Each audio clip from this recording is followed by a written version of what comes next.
Today, I'm going to show you 3 easy ways to improve your F124 tyre wear. With that being said, let's hit the track and get into the heart of the video. The first part of this video I want to dedicate to be talking about the tyre pressures and also about the tyre deg and how they are affecting each other when out on track. Quite simply, within F124, you're pretty much always going to be on the limit of overheating your tyres during a racing stint rather than running the tyres too cold. Thus, in the setup page, you want your tyres to be set up to be optimal for your tyre temperature, and you never really need to think about adding extra temperature into them because of your pressures.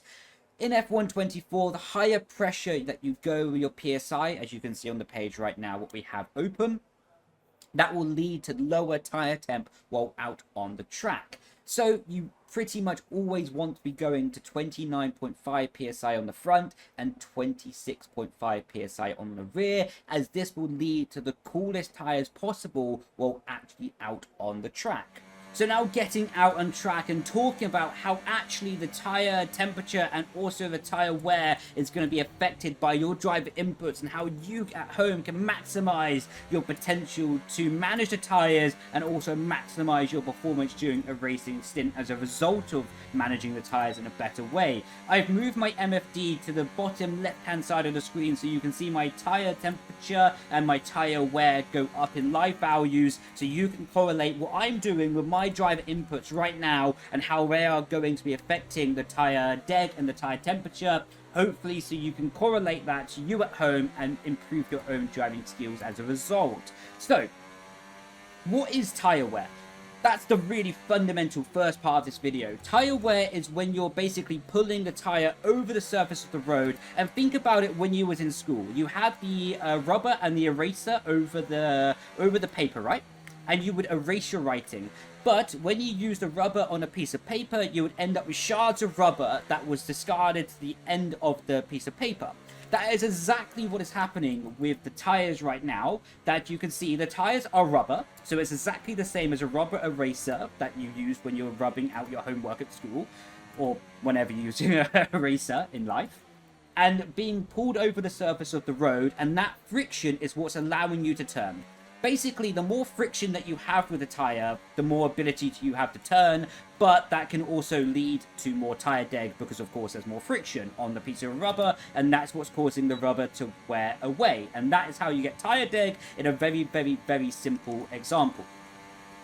How you can be affecting your driving to minimize that tyre deg, though, and the secret sauce within that is going to be your surface temperature. In the bottom left hand side of the screen right now, you can see I've opened up the tyre temperature panel with an F124. You also have the carcass temperature, that is a solid green number, what is a more stable number, at the moment is sat at 77. Then you also have your surface temperature number, what is the more fluctuating number, that goes very, very high in the corner. You can see it peaked to 120 on the bottom left hand side of your screen. The carcass temperature is more or less controlling your grip, more or less, to be honest. Of course, it has a bit of an effect to your tyre deg, but your carcass temperature is going to be controlling how much grip you have, and getting your tyres within the optimal operating window is going to be down to your carcass temperature. You can see my rears at 86, and that's pretty much a good temperature to be driving at.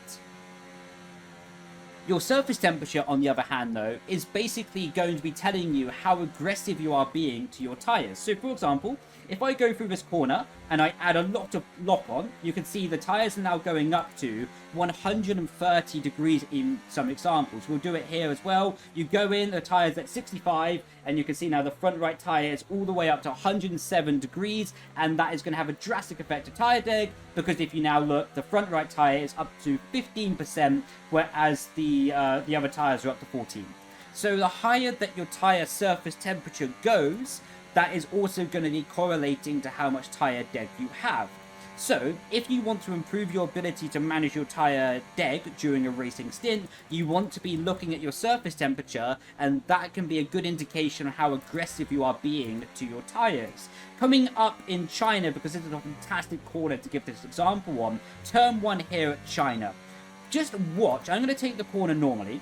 We're going to enter the corner with the surface temperature around 40 degrees, maybe on the front left, 39. I'm just going to take the corner. Normally, not overstress the tire, and you can see we're going into the apex, and the tire is at 141 degrees at the peak slip angle, or at the peak temperature going for the corner, I should say. That is huge amounts of tire temperature, what is going to be correlating to tire wear, because now you can see we have 18% on the front left tire wear, and that is your one-to-one basically example on how your surface temperature is going to be affecting your basically tire wear during the stim. How you can affect this as your own driver though is quite simply by being smooth. You're going to see I'm going to do these corners right now, and although I can't do much to get that surface temperature down, because the only way to get that surface temperature down in a major, meaningful, impactful way is by driving slower, because then you put less friction and less load into the tire. But you can't always just drive slower during a racing stint, because that's not a situation that can win you every single race. So, granted, but what you can do on a minute details, on a minute level to maximize your ability to minimize the surface temperature wear is just by being so smooth your steering input, not overloading the front axle, just being very precise. You can see braking down into corner, you can see I'm not sliding the car, one clean input into the apex and out of the apex as well. In some corners, such as corner 1 here at China, where you know that surface temperature is going to be really hot, it's going to be really difficult to manage, then you can afford to go a bit slower during the apex. You can see we're going to lift the throttle a bit earlier, and you're going to see we're just going to manage the tire going through here. And just by going a bit slower here, we was able to reduce the front left tire temperature by almost 40 degrees on that front left. So that is an example on by going about half a second slower during turn 1, I was able to reduce the front surface temperature by about 40 degrees. That is going to be having a massive effect to your tire deg during a racing stint. So that is where, on some corners, you can't really afford to manage, because like this is flat out on the fast left-hander here. On this corner, you can afford to manage a little bit, but that is just an example on how you have to interpret your driving during the race on where you can afford to basically slow down. Think about this with tire deg as well. If you drive, for example, if you have a 10-lap stint, right? If you drive a 10-lap stint and you drive the first 5 laps of that 10-lap stint slower and more careful, you can have better tires for the second half of that stint to maximize your pace, and you might even end up the final part of the stint faster.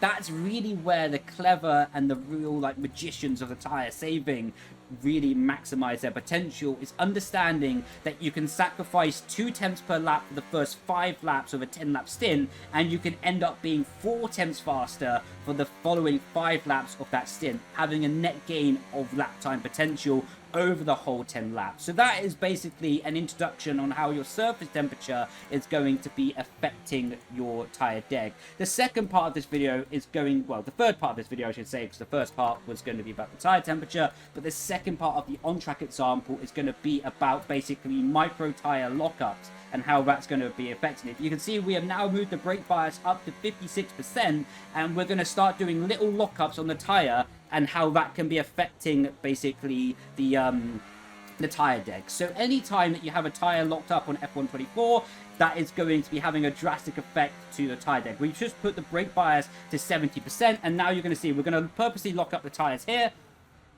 We didn't purposely spin, that was by mistake.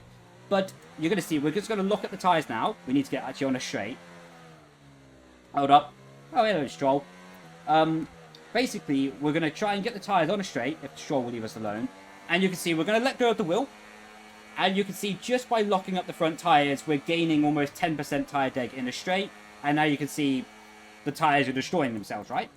So that is just an example of how important not locking up the tires are, front and rear, but especially the front tires, and how that is going to be affecting your tire deg. So what I always try to do is avoid doing micro front lockup. So what that can look like is if you're just slightly pinching that front tire, and how that can be affecting your tire deg. Going into the hairpin as the prime example here, going in, you can see braking, and we had a little tiny front lockup, barely even visible, barely even audible to the game and to your eyes. But you can see we had a very, very small lockup on the front right tire. I don't know if I can even show it because it was so small. It was just a basically little under rotation of the front tire. It's really difficult to show. There,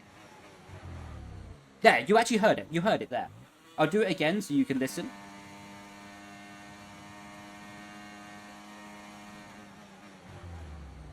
You heard the little squeal of the tire. Hopefully you did at home as well. Anyway, if you can't hear it because of audio reasons or something like that, basically, yeah, we had basically a bit of a squeak from the tire, what lasted about 0.2 of a second, so it lasted about 2 temps. But that 2 temps of a tire lockup can lead to about 0.1, 0.2% of tire deg in some situations. And if you do basically 1 second of tire lockup, that can lead to about 1% of tire deg. Let's put it in that correlation. And if you imagine during a whole racing stint that can be lasting 25 minutes even, let's say you're on the hard compound tire and your tire stint lasts 25 minutes.